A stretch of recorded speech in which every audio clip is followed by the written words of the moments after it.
Gentlemen, welcome to another Team Fortress 2 breakdown. I am Paul, and this is Meet the Amazing Pyro by Pyemations. Let's get into it.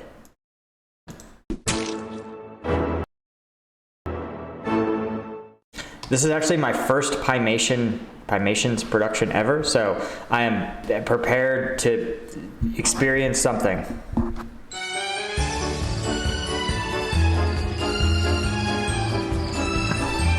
Yep, this is how all my games feel.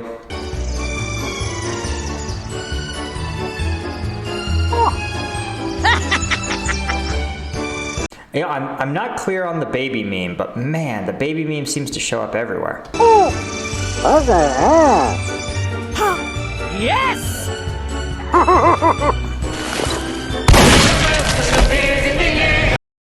This feels more like my games, yeah.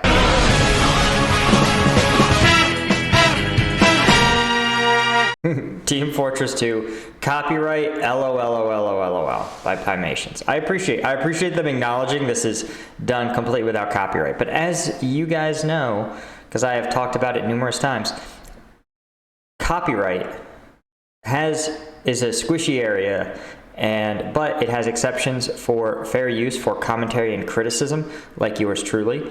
And it has exceptions for parody, and parody is really important because that exception allows powerful people or prevents powerful people from simply squishing dissent, particularly in the form of things like political cartoons or making silly effigies or even just roasting somebody on Twitter, all of which is protected in some ways by parody law.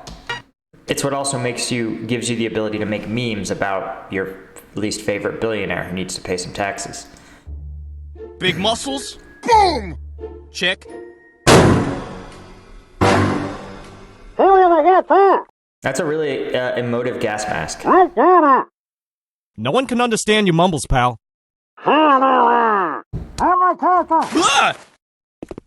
Don't do that. Okay, this is pretty good. Arachnophobia is a really common and irrational fear of spiders, right? And I think that's important to understand that with phobias, right? If you live in, say, Australia, where the threat of spiders is real and extremely proximate, then you don't have arachnophobia, you just have a reasonable fear of spiders, right? It's only when it passes beyond rationality that it becomes a phobia. A spider? You are so manly.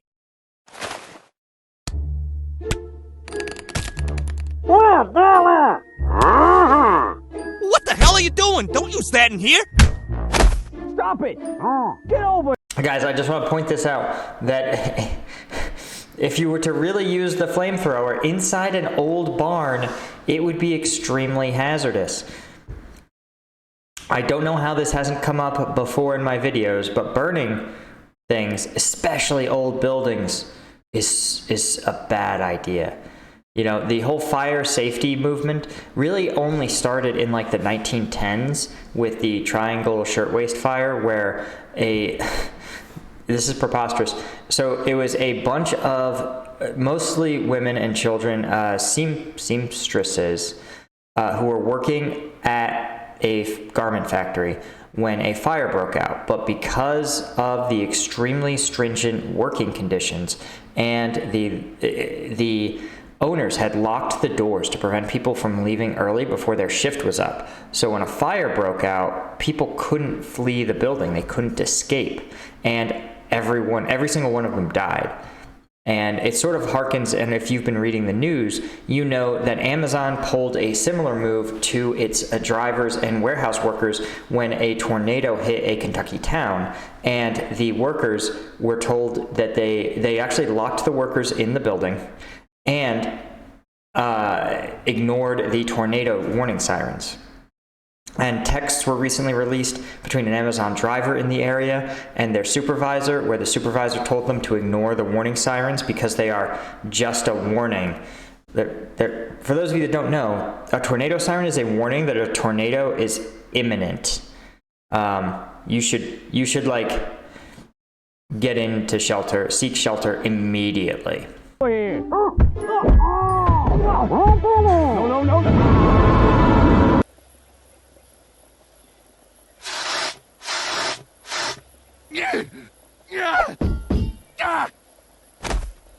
Which of you numbnuts let us down?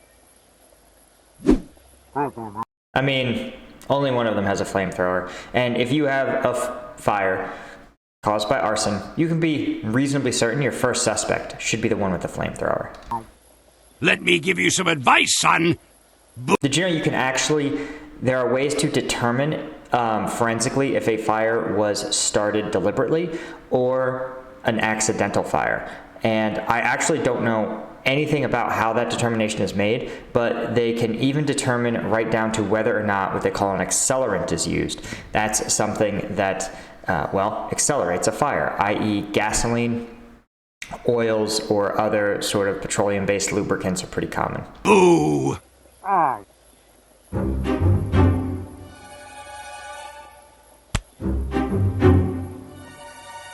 Let's go. Oh, come on. Think fast, Chuckle Nuts!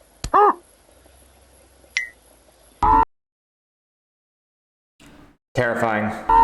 Nice hustle!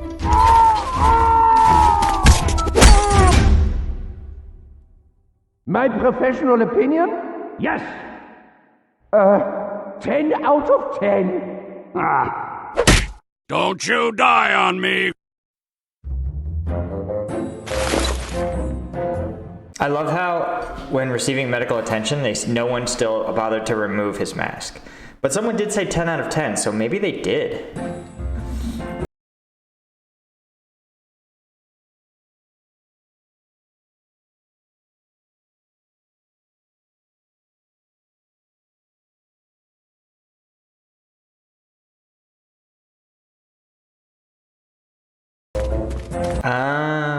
So guys, one of the things that is really interesting about psychiatric illnesses that cause hallucinations, schizophrenia is a pretty common one, but other ones include things like cocaine use disorder, or sometimes you can actually experience depression so bad that you begin to experience auditory or visual hallucinations.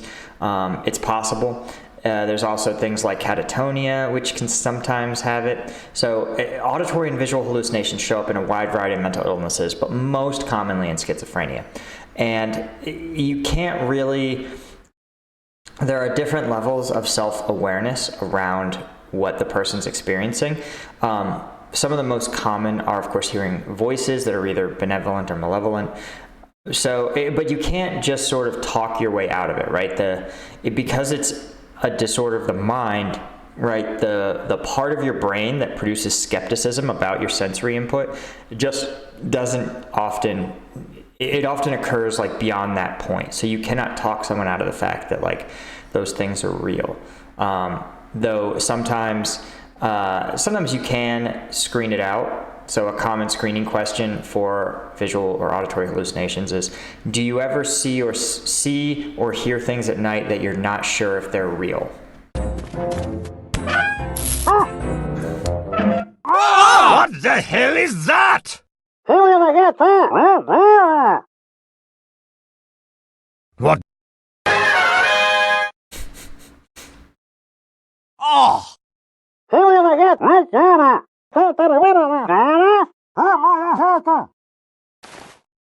Okay, the goggles go over the mask. We sell products and get in fights. Well, the 60s had way different advertising. And it's interesting to see, look at like 1960s ads, which just started to sort of enter what we consider the modern era of advertising, so in the 50s and before, advertising tended to be mostly, it tended to have an informative core, right? So they would say, hey, buy my soaps because they smell nice, they get you clean, and they're more affordable than my competitors, right? So it was like informative. And then as the 60s moved on, right, the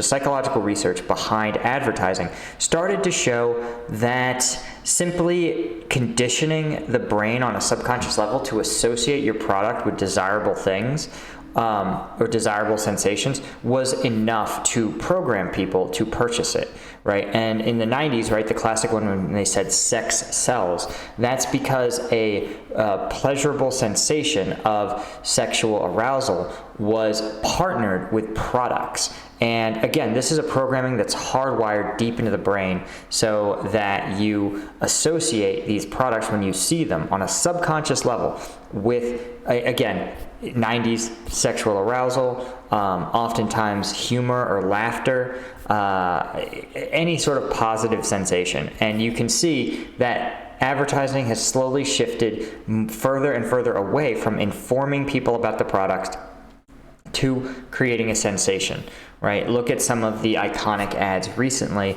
If you watch, say, the Super Bowl, you notice that basically the ads would have virtually nothing to do with the product. In fact, the product was almost interchangeable, and they would often feature emotions, generate emotions feeling like family, connection, reassurance, because that's sort of the emotion that people wanted to experience that year, right? It was a very anxiety-producing year.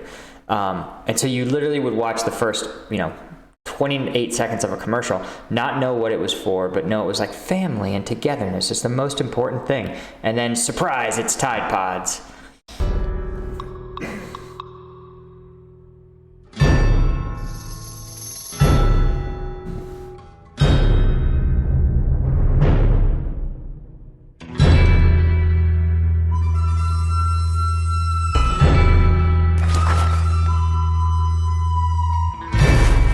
The engineer also uses those goggles.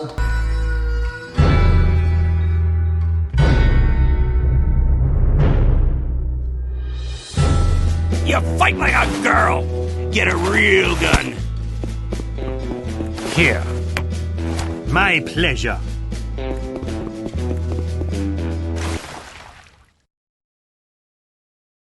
Who doesn't love milk? It's good for your bones. Deal with it! Actually, so the vitamin D in milk being good for your bones is kind of a myth. Your body generates its own vitamin D from sunlight, right? So if you live in a northern climate, you actually benefit tremendously from just being outdoors in the sun. Very few people get so little sunlight that it impacts vitamin D levels, but it's pretty common in the winter if you are working in, say, an office during most daylight hours that you may develop vitamin D deficiency. And I don't believe drinking milk, because of the specific type and bioavailability of the vitamin D, I don't think drinking milk will actually help that. You can take a vitamin D supplement that, that's something I'll do during the winters for sure. And I think it does make a difference.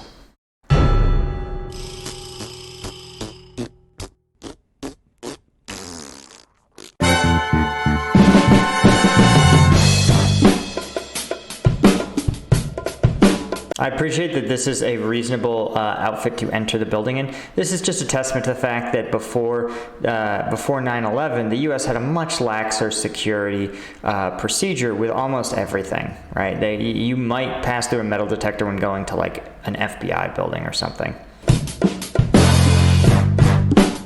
Hello, sir. Please take a seat and I'll be right with you.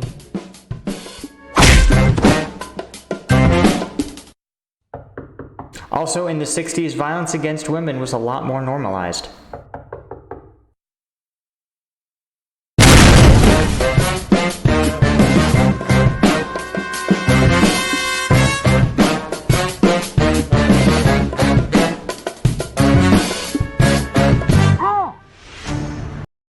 Operation Extinction. Convert surrounding land into hunting reserve. Multi-biome habitat fit for animals all over the planet except for penguins. This doesn't sound bad. Oh, look at the top right. It says unimportant filler text to fill in the desk with something that looks kind of important, but in reality nothing here matters. Hi mom, I'm on a famous YouTuber's video. Filler text, filler text, filler text. The Guardian newspaper in London called the sugary lump of fear-inducing madness Barney the Dinosaur's I Love You the most overused song in the US interrogator's arsenal. Interrogators at Guantanamo Bay, however, use the sappy kid search song as futility music to convince detainees of the futility of maintaining their silence. The last sentence says, "Hail Dick Butt." Alright, well, this was cool. Kidnap, contain every animal. containing endangered ones. Yeah, in the 60s, environmentalism was just not as strong as it is now. I'm hearing wholesome plans to preserve the environment. Punch everything into extinction. In case of war against Australia by other nations, the population will also be captured and hunted for sport with fists. Okay.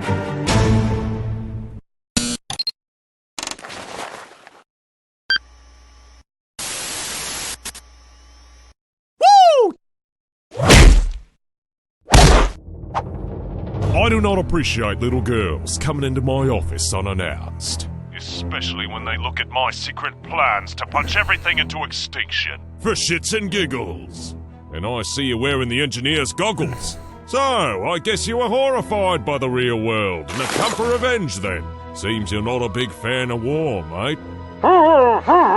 It's not my fault you got stuck in those crazy goggles. I just had to find some way to shut you up after seeing my plans the first time. You just love barging in here to try and ruin my plans, don't you? You were the worst receptionist ever. Not Man, these are some serious plot twists. like Jamie. Jamie's a great receptionist! So I'm gonna give you two options. Either we fight so you can get revenge and ruin my plans, or you can leave immediately because I will rip your spine out of your ass if you pick option one. Thank you for picking option one. Now prepare for Australian justice!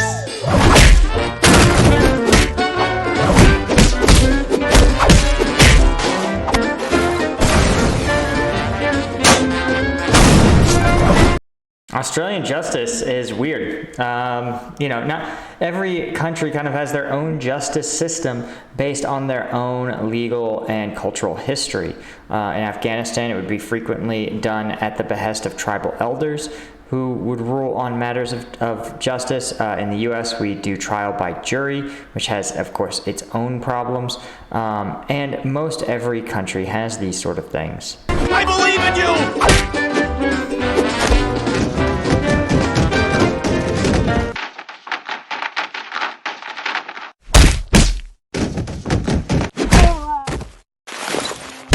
Suxton, hey!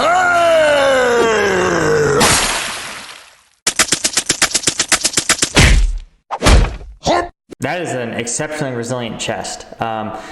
If you really get stabbed in the lungs, one of the things that happens is your lungs rely on a vacuum to breathe. Your diaphragm expands outward, drawing air into your lungs, causing them to expand. Now, the problem is that it relies on there being only one hole in your chest, and that is the throat, right? The esophagus leading into the lungs. If there's a second hole when the diaphragm withdraws, instead of drawing and filling the lungs, it just sort of draws air into the cavity, meaning that you can have one or two collapsed lungs. The solution is, of course, to form a seal around, to seal that wound shut as much as possible. But you also, and this is what makes it even tougher, you don't want to have fluid build up in the cavity because that fluid can also push back your lungs. Normally that fluid is blood. So what you want to do is ensure that the seal, what they trained us to do is to put plastic over the open wound to seal it shut, but then to have one seam not taped, right? So you tape the four corners, leave one not taped so that fluid can drain out, but when you inhale, the seal presses against the hole, sealing it shut while you inhale.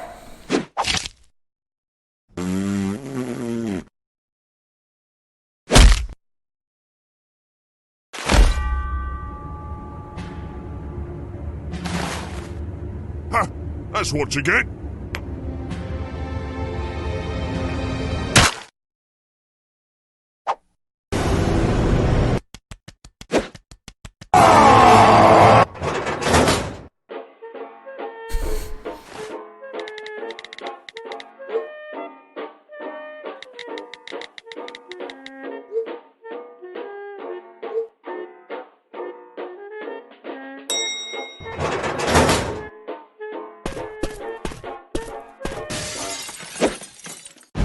You have nowhere to run, you mute little... Do you hear that? Ha! You really think a measly shovel's gonna beat me? Well, you are very correct, because I think I'm blacking out. Damn, shout out to Soldier for having a sudden crisis of conscience. Intellect's not his thing, but integrity, that's a better trait.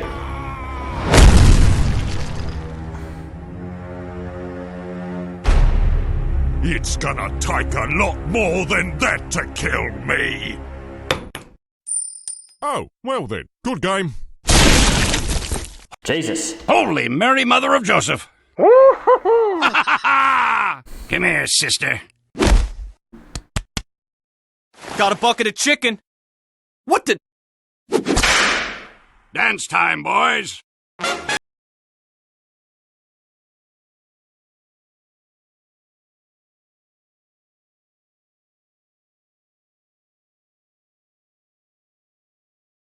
Shout out to the Zelda crown.